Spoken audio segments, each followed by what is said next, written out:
No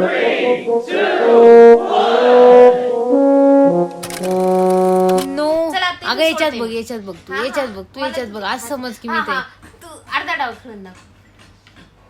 अर्धा बघ मी सोडून देते, अर्ध्यापासून तू खेळ. नो मला आता मला तू इतकी स्मार्ट आहे, मग मला असं वाटलं तुला द्यावं थोडं. नको मला इथे स्मार्टनेस थांब नाही मम्मी थांब. गाईस पृथ्वीला बघतात का ते स्प्लिट विला नाव नको घेऊ, मी हारते. कारण ही आहे सौंदर्या तिच्यासारखी सुंदर आणि तिच्यासारखीच केस आणि तिच्यासारखी नक्षडी. मला ती आवडली होती पहिली जेव्हा ती विला मध्ये आली होती न, ती 2 वेगवेगळे विला होते. आता ती पुरी सायको वाटते मला. अशी तोंड कशी करती क्रॅक जॅक वाटते ती मला. तोंड कसं करती अशी जी करत राहते पूर्ण दिवस मी ते बघत असते कसं वाटतं. इरिटेट होतो एक लिमिट नंतरला. सँडी पहिली लईच क्यूट वाटायची सगळ्यांना, बट नंतरला लईच त्रास दिला तिने. आता तिच्या ते सदपणी पण तशीच केस कट केलेत. नाही तिची पहिल्यापासून होती, फक्त तिची तिथं जातोपर्यंत वाढली असेल. असे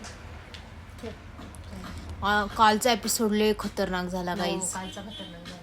त्याच्यात खूप म्हणजे 2.0 सगळेच आले, सगळेच 2.0 होते. मला असं वाटलं एका कनेक्शन साठी सगळ्या पोरी भांडत होते. म्हणजे विचार करा, मुलीला सपोर्ट करतात. मला असं वाटलं नव्हतं. मला हे वाटायचं की असं कुठेतरी डोक्यात घातलं असेल मे बी, की मुलींना सपोर्ट नाही करते, मुलं करतात. ब्रो कोड घेऊन चालायचे. ब्रो कोड पेक्षा सिस कोड लय भारी असतो. सिसो हा जबरदस्त. खूप छान असतं. जेव्हा एक मुलगी एका मुलीला सपोर्ट करते ना, ती मुलगी सक्सेसच गाठते. मी आताच्या एवढ्या डोम बीम सगळ्यामध्ये बघते ना, काय जबरदस्त गेम चाललाय. गेल्या वर्षी आकृतीने व्यवस्थित गेम नाही खेळली. नाही ती मुलींना सोडत हा, होती, ती मुलांना धरत होती.